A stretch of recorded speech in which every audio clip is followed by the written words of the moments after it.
What's good, everyone? I finally got to see the new Hellraiser movie, and I have to admit, I really like it. And if you follow this YouTube channel and also my Instagram, you will notice that I'm a big fan of the Hellraiser franchise and also Clive Barker's work. His novels, his art, the comic books, and the action figures he came out with McFarlane and NECA, and even the video game from PS3 Jericho. Not too sure if anybody ever played that. You should check it out. I actually digged it. Well, let's talk about this new Hellraiser movie for a bit. I'm not going to go into any specific details or spoilers. I'm just going to give a little bit of my personal thought of this movie and how it turned out. And in my opinion, I like the direction on where they're taking the franchise or this storyline. I've watched all the Hellraiser movies. I actually own all of them on Blu-ray and DVD. And recently I did a Hellraiser marathon. A few months back, we had a big internet and cable blackout in Ontario. And I pulled out my Hellraiser movies and I had myself a Hellraiser movie night binge watch marathon.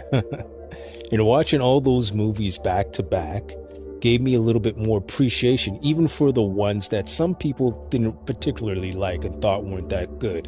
And one of the things that stood out to me was the change in the motive of the Cenobites throughout the movies.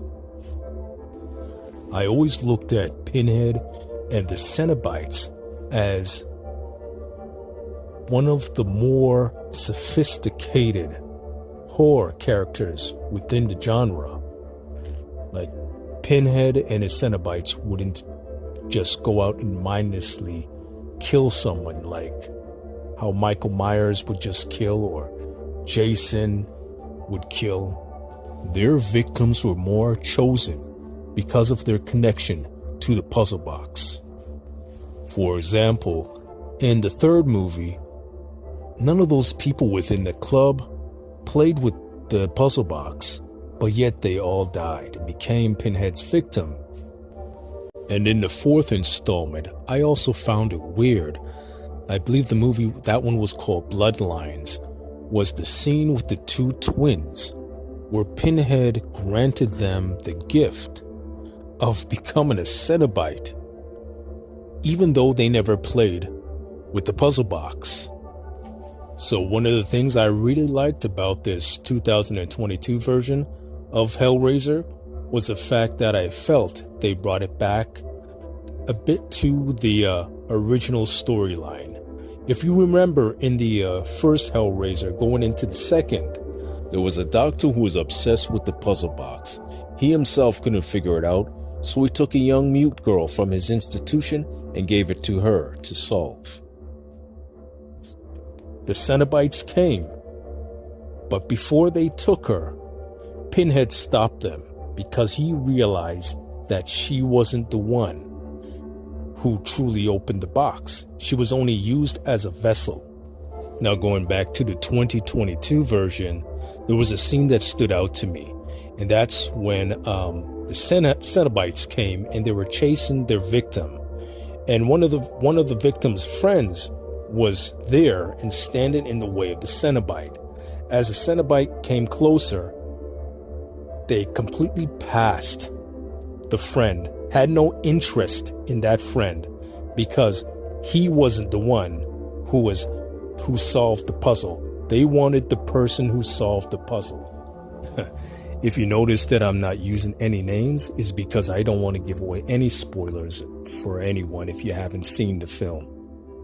And one thing I want to point out, many years ago, I thought of this direction for this franchise because I viewed the Cenobites almost like twisted genies. You know, you play with the, find a lamp bottle, you play with it, a genie comes out, he grants you 3 wishes. Well, I kind of viewed the Cenobites somewhat like that. Only thing, they would only grant you 1 wish.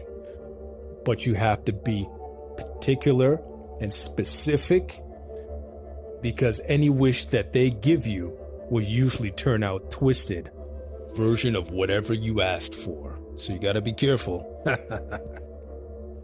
I really like this version of Hellraiser. For me, I felt like they brought it back to the origins of the first two films.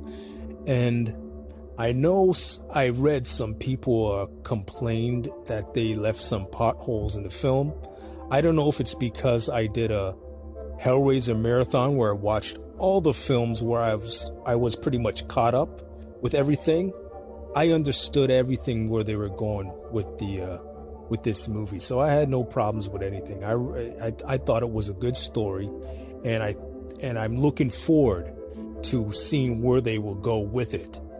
So I definitely recommend it if you are a Hellraiser fan. If you like these movies or you just like horror movies, definitely check this one out. I also wanted to point out that Pinhead and the Cenobites, their new design looks amazing. Very gruesome and grotesque. I still like the Doug Bradley BDSM version, but this one is pretty cool too. Fits the story very well, and those guys did an amazing job. Whoever did the makeup for this, thumbs up. Anyways, guys, I hope you enjoyed the video and my little take on the new Hellraiser film. Definitely check it out. Before you guys go, don't forget to hit that like button and that notification bell so you know the next time I post a video. But definitely subscribe and comment. Let me know if you guys seen the film. What do you think about it? What was your take? Did you understand it? And are you looking forward to more? And are you a fan? But let me know in the comments section. Let's spark a conversation.